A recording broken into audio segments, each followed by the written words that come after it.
What's up guys? So in this video, we're going to talk about building your core team.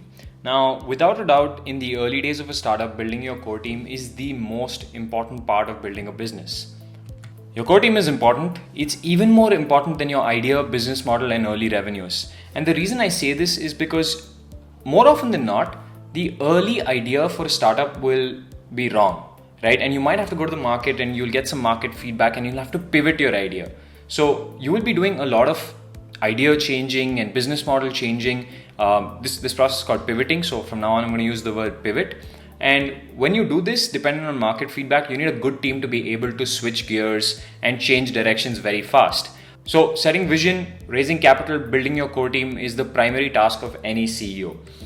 Cool. So let's set some precedents. Equity should not be split equally. And the reason equity should not be split equally is because in an equal equity situation, there is no one that's more accountable than the other person, and every ship needs a captain.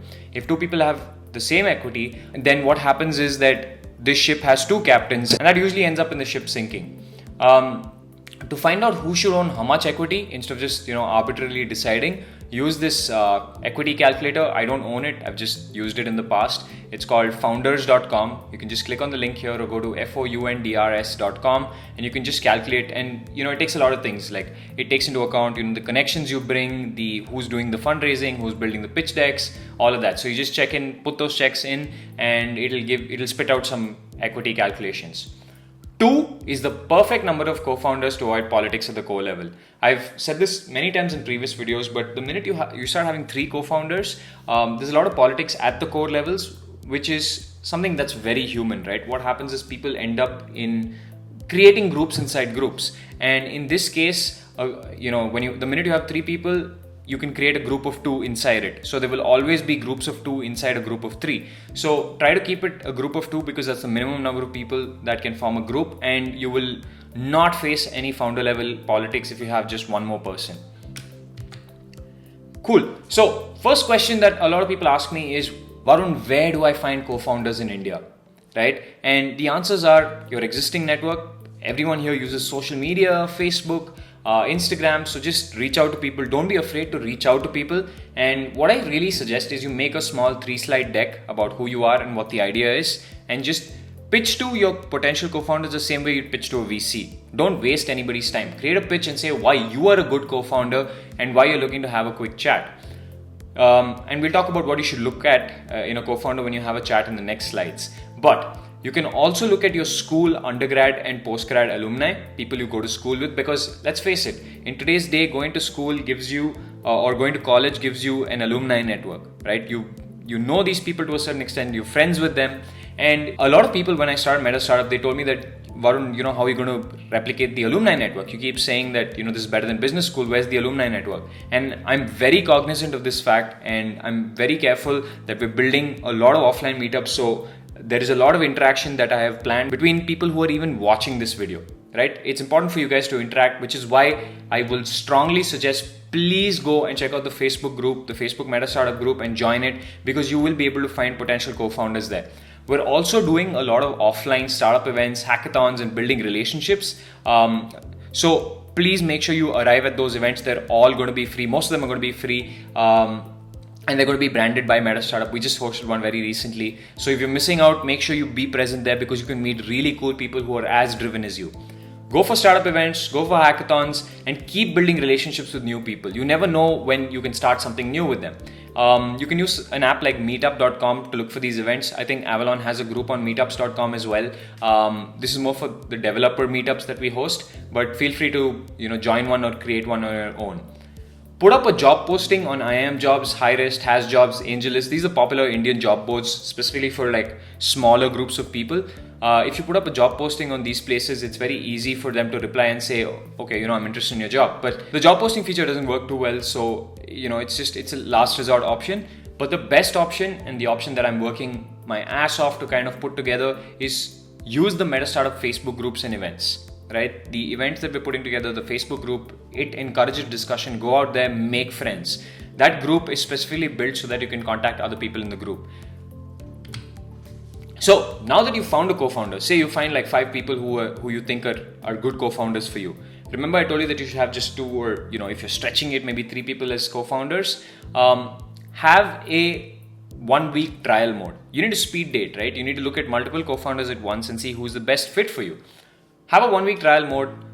And what I look for in my co-founders is the ability to sacrifice, right? If you can sacrifice your short-term gains or your short-term, I want to make money, for a long-term approach, or, I'm willing to make the sacrifice now to get some rewards 4-5 years later. We call this word delayed, or we call these words delayed gratification. This is what I look for in a co-founder. That's my primary concern for a co-founder. And this 1-week trial mode, I basically, I do this for some employees as well now, or at least people who want to join the Avalon core team. I ask them to make small sacrifices to see if they're willing to put a long-term vision ahead of small short-term gains. And the 1-week trial mode, basically you tell the person, look, let's work no strings attached for a week. Right? Let's build something out. Let's see how you think. Let's put something on paper. So put the business model on paper, see how they think. And within 1 week, you should easily be able to tell not whether that person is a great co-founder or that person is very experienced, but whether you can work with that person. Their skills must complement yours. They must understand not only the long-term vision, but also contribute enthusiastically on a daily basis, right? You can't just be like, oh, this is what the company will do, this is what the company will do, and then go back into their cave for 3 months, right? It's important for them to be there every day, at least for the first 2 or 3 years of a company while you're building it. That's what the vesting period is for. Now, their skills must complement yours. So if you're a techie, they must be a sales guy. If you're someone who's really good in marketing, make sure you find someone who can do the technology. In Avalon, it's a little different because, I do both technology as well as sales. So my co-founder Shashank complements me in the sense that he does finance. So it doesn't matter, the actual skills don't matter, but you have to make sure that every base is covered and different people have different skill sets that complement each other. It's a puzzle you're putting together. There are 14 parts to a startup and you need to make sure that every single base is covered. Usually in the early days, one person handles multiple bases, but as you get bigger, you will keep bringing on people to handle or maintain one base by themselves. Reject fast. Co-founder relationships are like marriage, right? And this is an analogy that a lot of people use. And your startup is the baby. In fact, it takes longer for a startup to reach a decent amount of maturity. And I've said this before, the early days of a startup, it's like a baby that's growing, right? And 4 or 5 years later, when people sell their startups, don't think of it in a way that you're selling the startup. Think of it in a way that you're sending your kids off to school. Somebody else is taking care of them and making sure they grow even further, right? But you need to be that parent for the first 4 or 5 number of years. And the culture you set at home or the culture you set in your startup is very important, and your co-founder must match those ideals. So before you start working with a co-founder, say you've been through the trial period. During the trial period, there are some questions you need to ask the co-founder to see if you're on the same page. First, you need to go through these questions. That's on slide 6 and slide 7. You need to go through these questions yourself and answer these for yourself. Then ask the same questions to your co-founder and see if there's alignment. Some of the questions are, what goals does each of us have for the startup? What goals do we have for ourselves? What are the respective timelines for these goals? Who gets what percentage of the company? What will each person contribute to the company? What are our duties, job descriptions, our commitments, roles and responsibilities? How much capital or cash are we contributing and for what? What is the vesting like? How are key decisions and day-to-day decisions of the business made? Now, the difference between key decisions and day-to-day decisions means that key decisions are one that impact the business over a long term, and day-to-day decisions are obviously the decisions that impact the startup today or tomorrow. How are these decisions made? Is it majority vote? Is it unanimous veto? Is it just the CEO taking decisions? What salaries, if any, are the founders entitled to? How can that be modified? How do you change somebody's salary? What happens if one of us wants to leave? If one founder leaves, does the company or other founder have the right to buy back that share?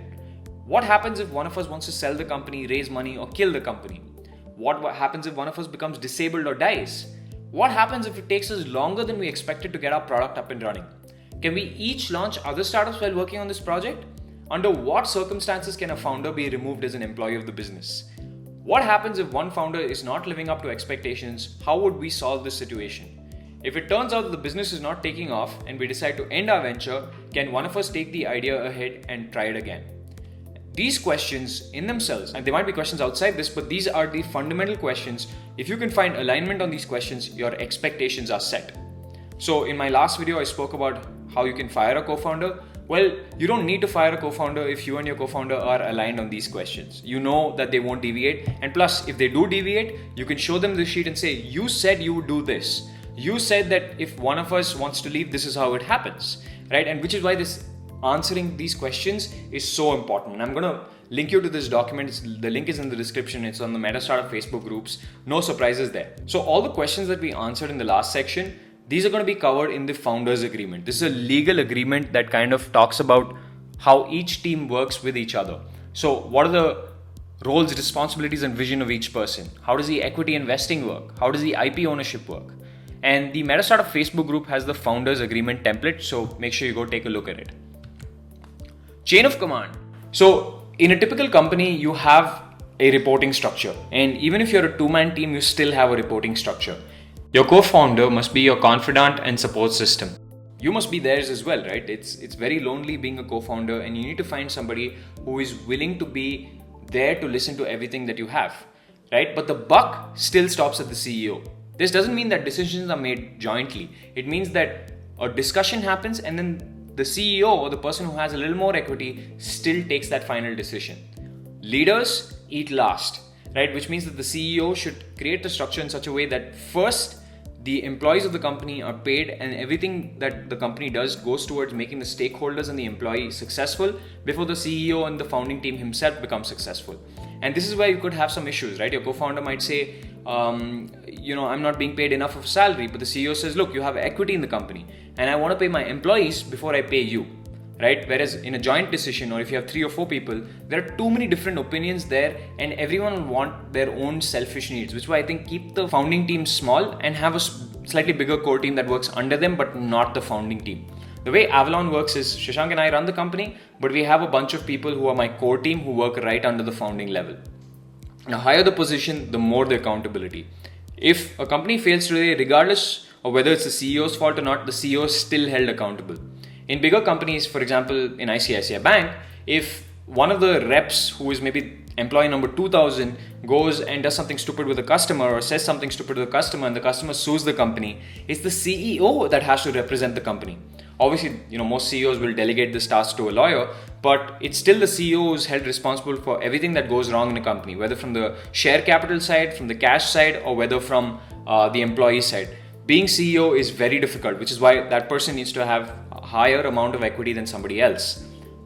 It's a lonely exercise, and a great co-founder is there to help bear the emotional risk of a startup. If not for me having Shashank in Avalon, it would be very, very difficult for me to run the company, not because of the technical skill or the capabilities of the growth, but because it's just doing this is so hard and you need somebody who's willing to buckle up when things get rough. And I've built like 4 or 5 different core teams in my life, and it's just very difficult to find a core or a founding member who will just stay with you when things get really rough. And over the last 10 years, I've been close to bankruptcy almost 5 times, and my co-founders have always been there for me. And it's just find the right co-founders. Don't pick on the quitters. I think the best thing to see is, can they sacrifice and will they not quit? Those are the 2 most important things for me. Everything else can be taught. That's it for me for this video. In the next video, we're going to talk about some more exciting stuff about how to get your product together. And I have some very interesting news for you over the next few videos.